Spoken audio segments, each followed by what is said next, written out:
Okay, Coach Warner. So, how many years for Warner Elite here at the Defensive Bills? This will be our third year here. I think they've had it for 3 years, and this is their third year. So you guys are showing up to every time you can get here. You guys get some pretty good matches in. For sure, yeah. Best matches in the country. It'd be a gold pool tournament anywhere. So, and it's only about a 2-hour drive for you guys, if that. 2 hours, yep. And they moved it. It used to be closer, Yeah, right? yep. But that's a COVID thing. We Yeah. can't control that, right? Right. Ultimately, when you guys bring a team here, Warner Elite brings a team, you try and use kids from 922 area, right? Correct. Yeah. When you do that, it kind of puts you at a disadvantage sometimes because other teams will draw kids from everywhere. Right. We open it up a little bit this year. There we have about half the kids are club kids, and then the other half we had to fill some weight classes. So You guys have done a really good job at developing some of the best talent in the country, right? I mean, you look at you guys got, one of your guys is an NCAA champ, Right. right? Right. One of your sons is an NCAA champ, Right. right? One of the greatest UFC guys ever is one of your guys Right. with Cody Garbrandt, and he's a state champ in wrestling. Right. So it's a wrestling base, it's wrestling country where you guys come from down there. What do you guys do different? Was it just, are you built different? Is it a different guy? What is it? it's just blue collar. That's really about all I can say.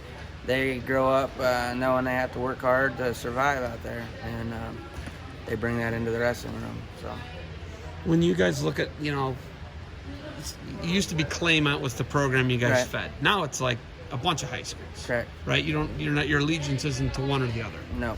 When you look at that, right, when you become a club, it starts to maybe dilute. But sometimes people will, hey, we're going to pick this school, and all the studs go to that school. Right. That's what we're hoping for. I can't say it's happened yet, but the club's young. We started the club about 4 years ago, and so we really don't have anybody in high school. Well, I shouldn't say that. We have a couple kids in high school, and about 5 of them end up at Barnesville. They're going to have a really good team the next 4 years. In Carrollton, we'll have some good wrestlers, and Tyler just got the coaching job out in Penotton Valley. So Where's that from you guys? it's about 15 minutes from It's that close. from my house. It's just a small Division III.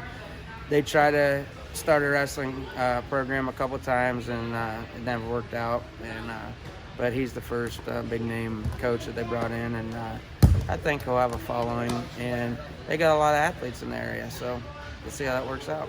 So, he bounced around a little bit, right? Right. And now he is just a college student. He's not wrestling for his last year, is he? Yeah, he's gonna wrestle. He is going to wrestle. And he's going to be a head wrestling coach. Right. Well, they're How is he going to do the this? program's not gonna start until next year. Okay, so they gonna- gave him a year to, Right. to get kids and Right. do what he needs to do, create some interest. They got a name. Right. Now we could see some potential kids.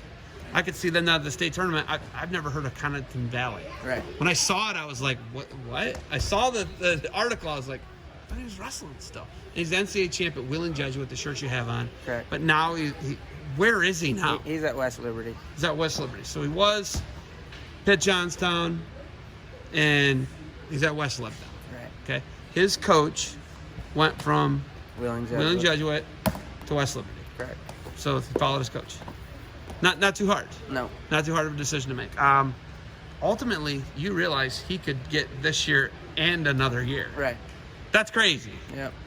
I don't know if he could do that, though. If he could be the head coach and do another year. Yeah. This probably gonna be his last year competing.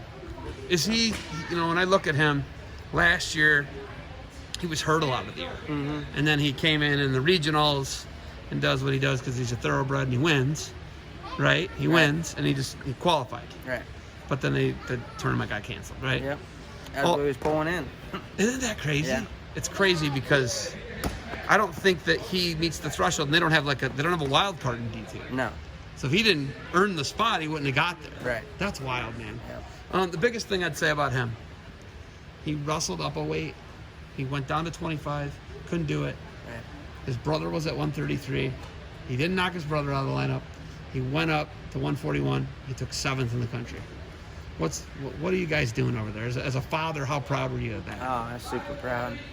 It was funny because towards the end of the year, Dustin was getting bigger and Tyler was about 135 pounds. So they actually probably should have switched weight classes, but they stayed where they was. And Dustin was hurt at the national tournament. He wrestled a great regional tournament and beat the kid, majored the kid who got second and third in the country that year. And then come time for nationals, he was hurt and he didn't All-American that year. That's just how it goes. Yep. Was there a family sit down or anything? No. Did you not have to tell your kid to beat your other kid out? No. Not that I even know that he could have. Right. Right? Right. I don't know that. I don't even. I'm guessing it turns into a gravel road fist fight brawl when they went. Pretty much so. Well, one guy's like a grown man now with a family, right? Mm-hmm. So, oh man, it blows my mind. But I was always like, why didn't he just go up? And he told me, he's like, I can't knock my brother out. All right. That's awesome. That's how you raise him, man. Good job. Thank you. Good job. What do you ultimately want kids to get out of defensive rules? It's just right in our backyard, and like I said, it would be a gold pool tournament anywhere in the country, and we're going to see some of the best competition that we can see anywhere, and we can't pass up the opportunity. How do we join your club if we want to? Just show up. Where? Where do I go? Who do I call? What do I do? You can call me or Kyle, any of the boys actually, Dustin, Tyler, or just come to, it's in the Newtown Mall in New Philadelphia, right across from Dunham's. Show up. Monday through Friday, we're there. Show up and scrap. That's right. Coach Warner, thank you for the time. Good luck tomorrow. Yeah, thank you.